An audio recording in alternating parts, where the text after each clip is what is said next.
The first snows of winter had come early that year, blanketing the vast, unforgiving plains in a shroud of white. Christmas was only a few weeks away, a fact that brought most folks a sense of cheer and community, but for Arthur, it was merely a marker of another season passing in solitude. The wind, a constant, mournful presence, howled around the corners of his small, sturdy house, rattling the window panes and piling drifts against the barn doors.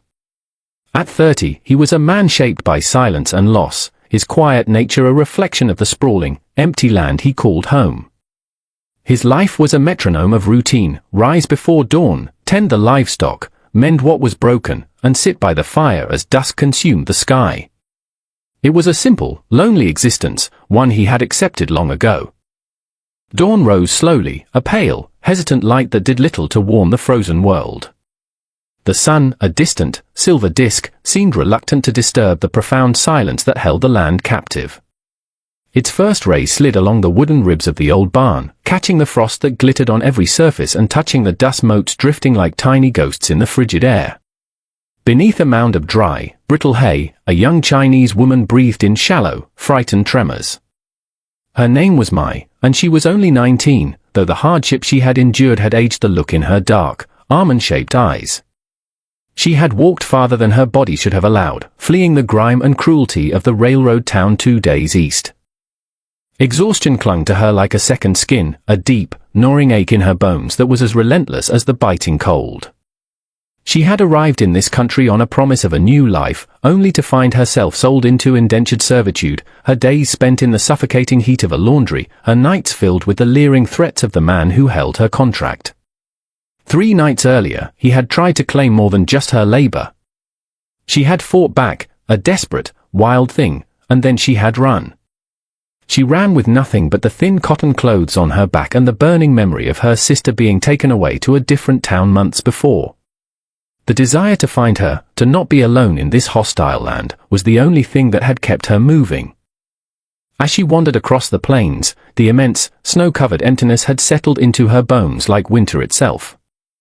The barn had appeared through the swirling snow like an undeserved mercy, a dark shape against the endless white. Wooden beams, the scent of hay, a roof that whispered the possibility of safety. She had crawled inside, burrowing into the hay, and let the darkness cradle her. She expected to sleep until hunger or the freezing cold forced her awake. She did not expect footsteps. Arthur entered at first light, his boots brushing the ground with calm, familiar purpose. The cold stung his cheeks, and his breath plumed in front of him. He came looking for a new calf, born in the night, not a wounded soul hidden beneath his hay. He moved through the familiar space, his senses attuned to the soft lowing of the cattle and the rustle of the horses. Then he saw it, a disturbance in the hay pile, a slight mound that was out of place. He approached cautiously, thinking it a stray dog or a coyote seeking shelter. When he spotted the edge of a dark, patterned sleeve and a shock of black hair, he froze. It was not fear that held him, but a quiet, profound recognition of suffering. He knelt, and the movement caused the hay to shift. Mai lifted her head, her dark eyes fierce and wide with terror, though her body trembled uncontrollably. She braced for the shouting, for the rough hands, for the same violence she had fled. She had seen the way men in this country looked at her, with a mixture of contempt and a cruel, possessive curiosity. She expected the worst. Instead, the rancher knelt slowly, as careful as the hesitant dawn. His face was weathered, his eyes a calm, steady blue. They held no malice, only a quiet surprise and a deep, unsettling well of empathy. His voice, when he spoke, was low, almost a whisper, as if he were trying not to spook a frightened colt. "Pack your things. You're coming home with me." The words struck harder than any blow. She stared, unable to process them, unable to trust them. Kindness had never been offered to her here, it was a currency she did not possess and could not comprehend. Cruelty she understood. Brutality was familiar. This quiet compassion, she feared. Through chapped lips, she whispered the only English word she could summon, a phrase learned in desperation. "No have. Nothing." He nodded as though expecting it. He saw the tattered edges of her thin tunic, the inadequate shoes that had all but fallen apart. He extended a hand halfway, a gesture of aid, then seemed to think better of it and let it settle on his knee, offering without insisting, giving her the space to make her own choice. When she rose, it was a slow, shaky process. Every muscle screamed in protest. He kept a respectful distance as he led her out of the barn and into the stark, cool morning. The cold hit her with the force of a physical blow, and a violent shiver racked her small frame. Without a word, he took off his own thick sheepskin coat and draped it over her shoulders. The weight of it was surprising, and the lingering warmth from his body was a shock to her frozen skin. She followed several steps behind him, not from distrust, but from the cautious, ingrained instinct of someone who had survived too much. The sky stretched pale and wide above them, a canvas of grey and white, and for the first time in days, huddled in the stranger's coat, she felt less terrifyingly alone under its immensity. His house stood a short walk from the barn, its porch wrapped in quiet stillness, a thread of smoke rising from its stone chimney. He opened the door and stepped aside, holding it for her.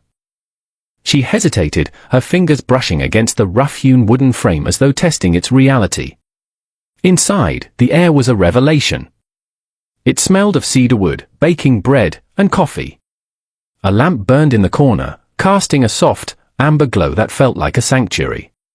A stone hearth dominated one wall, a healthy fire crackling within it, radiating a heat that seemed to thaw the ice in her veins. He guided her wordlessly toward a worn armchair near the hearth, his movement slow and deliberate, as though he feared startling her. He disappeared into the small kitchen area and returned with a steaming tin cup of water, which he gently pressed into her hands. Then he set a plate of food on the small table beside the chair. Cornbread, a bowl of thick bean stew, and a piece of dried meat. Her stomach clenched with a hunger so fierce it was painful. She tried to hide it, to maintain some semblance of dignity. "Eat if you want," he murmured, and then he turned away, busying himself with stoking the fire, granting her the privacy to eat without feeling watched. She ate slowly at first, then with a growing, desperate hunger. The warmth of the stew spread through her limbs like a timid, unfamiliar hope. She glanced at him. He stood by the window, his broad shoulders outlined by the pale light, his hands resting loosely on the sill as he watched the snow begin to fall again, his gaze fixed on the open land. Loneliness rested on him like an old, comfortable coat. When she finished, she set the plate aside. Her voice was barely a whisper, hoarse from disuse. "Why? Help me." He didn't turn around for a long moment. He seemed to be weighing his words, or perhaps the truth behind them. "Nobody deserves to be cold and alone," he said simply.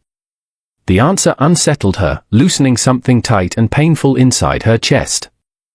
She had expected questions, suspicion, conditions. She had expected him to demand something in return for his charity. Instead, she found a man who offered gentleness without demand, a quiet space without expectation. It terrified her. And it soothed her in a way she hadn't felt since before she'd crossed the ocean. He showed her to a small guest room, barely more than a closet with a narrow bed. But the bed had a thick quilt, and the room was clean and warm. He lit a small lamp on the hallway table, saying softly, "This will help. If you wake at night." She lay down carefully on the bed, still wearing his heavy coat over her damp clothes. Sleep, which had been a fitful, fear-plagued thing for so long, tugged at her immediately. For the first time in what felt like years, she surrendered to it without fear. Outside, the winter wind whispered promises she didn't dare believe. In the hallway, Arthur paused, listening to the steady, quiet rhythm of her breathing. It surprised him that her presence, this complete stranger in his home, felt less like an intrusion and more like the first, tentative stir of something that had long been missing from his quiet life. When dawn returned, painting the snow-covered world in hues of soft pink and grey, Mai opened her eyes slowly. A sense of peace settled over her, unfamiliar yet gentle. She did not know if she belonged here, or if belonging was even possible for someone like her, an exile adrift in a foreign land. But she sensed with a startling, unnerving clarity that her life had fundamentally shifted the moment he had spoken those impossible words in the barn. The next few days passed in a quiet, fragile rhythm. Arthur moved with a calm, unobtrusive grace, never crowding her, never demanding anything. He would leave food on the table for her, keep the fire roaring, and then disappear for hours to tend to his work on the ranch. He found a set of his late mother's clothes packed away in a trunk, a simple wool dress and a thick shawl, and left them folded on the chair outside her room. They were too large for her, but they were warm and clean. Mai, in turn, began to emerge from her shell of silence and fear. She could not bear to be idle, to accept charity without offering something in return. She mended a tear in his work shirt with small, precise stitches that spoke of years of practice. She swept the floors and took over the simple cooking, learning to use the unfamiliar ingredients she found in his pantry. They communicated mostly through gestures and single words. He taught her the water, fire, and warmth. She pointed to herself and said, "Mai." He pointed to himself and replied, "Arthur." One evening, he found her sitting by the fire, her hands busy polishing a small, intricately carved wooden bird, no bigger than her thumb. It was the only possession she had managed to keep. He sat in his usual chair across from her, not speaking, simply sharing the quiet space. "My father," she said softly, holding up the bird. The English was broken, pieced together. "He make. For me. For good luck." Arthur nodded, understanding more from her tone than her words. "It's beautiful." A fragile bridge was being built between them, woven from shared silence, small acts of service, and the unspoken acknowledgement of their mutual loneliness. A week after her arrival, the sky turned a menacing, bruised purple. The wind died down to an eerie stillness, and the air grew heavy. Arthur came in from the barn, his face grim. "Big storm coming," he said, his voice low and serious. "A blizzard. We need to check the latches on the barn." He found her sitting near the corral fence long after the light had thinned into a deep blue dusk. The earth was cooling rapidly, the air sharpening, and the storm was building on the far horizon like a vast, dark animal breathing in its sleep. She didn't move when he approached, her posture carved from a discipline born of hardship. Yet something in her shoulders sagged, as if a weight she refused to name was pressing her forward. He stopped a few paces behind her, boots crunching softly in the snow, careful not to intrude more than he already had simply by existing in her line of sight. "You should be inside before the storm breaks," he said. His voice was quiet, an invitation, not a command. She kept looking ahead at the roiling clouds. "Storms don't frighten me." "I know," he replied. "But you're still healing, whether you want to admit it or not." She stiffened. The reaction was small, almost invisible, but he noticed. He had come to notice everything about her, from the defensive tension she carried like armor to the deep, flickering grief that surfaced in her eyes whenever she thought no one was watching. Her pride was not a brittle thing, it was tempered steel, forged in the fires of losing far more than she had ever received. But even steel had its limits when exhaustion and sorrow wounded themselves into the bones. The wind shifted, and a spiral of snow danced above them. The clouds gathered, dark and restless. She rose slowly, as if the movement itself had a cost. "If you think saving me gives you the right to measure my strength, you're mistaken." "I didn't save you," he answered, his voice even. "I just happened to be the one who found you." She finally turned. Her sharp, assessing eyes, trained by survival to mistrust softness, rested on his face. He was a quiet man, with the calm, steady presence of someone who had lived long in silence. He didn't crowd her. He didn't try to tame her wild, wounded spirit. He simply stood still, offering her something men had rarely offered her, stillness without expectation. "You think too kindly," she said, though the words carried less heat than she intended. "Most men take credit for what fate has done." He shrugged slightly, a small, unassuming gesture. "Then I'll take none." A flicker of confusion crossed her features, as if she couldn't decide whether he was mocking her or genuinely meant it. She studied him again, slower this time. Her breath eased a little, though she masked it quickly. The wind rose again, colder now, rattling the corral gate. The horses shifted nervously in their stalls. A distant rumble echoed across the plains. He glanced toward the barn. "Storm's closer than it looks." "And you're still standing here," she replied. "So are you." They shared a brief, taut silence, suspended between them like a thin ridge they hadn't yet chosen to cross. She looked away first, not out of dismissal, but out of a deep, weary uncertainty. He stepped back, giving her space. "Come inside before the lightning starts." When he turned to leave, her voice stopped him. It wasn't sharp this time, but rough around the edges, scraped by something she had kept hidden. "Why don't you ask?" He paused, his back still to her.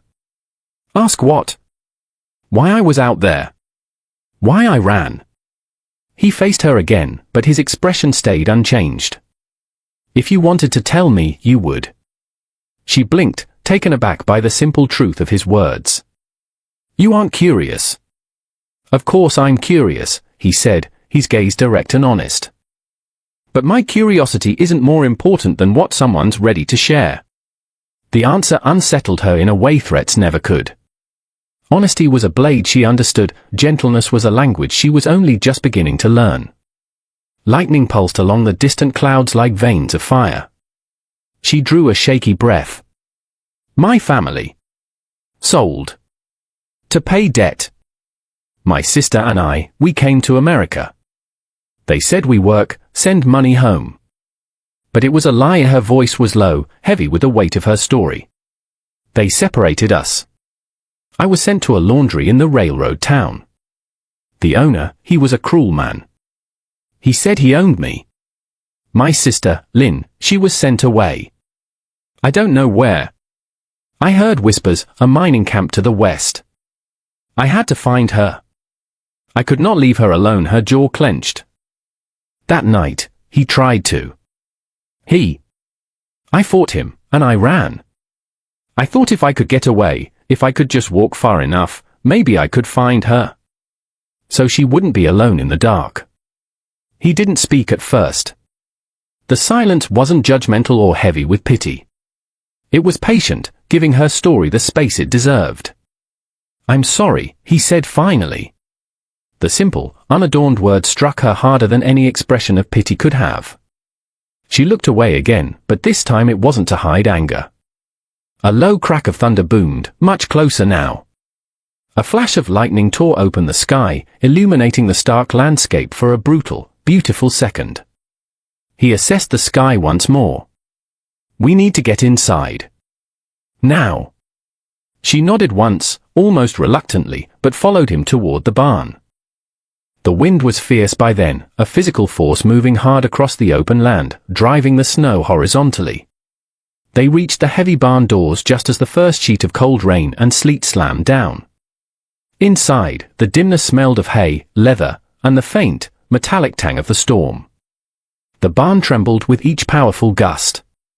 The horses huffed anxiously, their hooves scraping against the wooden floor. Arthur moved quickly, checking the latches on the doors and windows. "This roof holds, but the wind's serious. Stay near the center." She stood near the stalls, her arms folded tightly across her chest. "You aren't afraid?" It was a statement, not a question. He shook his head as he secured the last latch. "Fear isn't useful right now." She watched him as thunder cracked directly overhead, the sound so loud it shook the very foundations of the barn. His composure wasn't bravado. It was lived experience shaped by solitude and survival, the same elements that had shaped her. But in him, it had settled differently. He was quiet, not because he was hiding things, but because he weighed them carefully. The storm intensified, its fury unleashed. Rain and sleet hammered the roof in furious, deafening waves. Lightning illuminated the barn's interior in violent, strobing flashes. A sudden, explosive burst of wind tore at the main doors, ripping one of the heavy iron hinges halfway loose from the frame. The door swung inward with a groaning shriek of tortured wood and metal. Mai lunged first, her survival instincts taking over. She grabbed the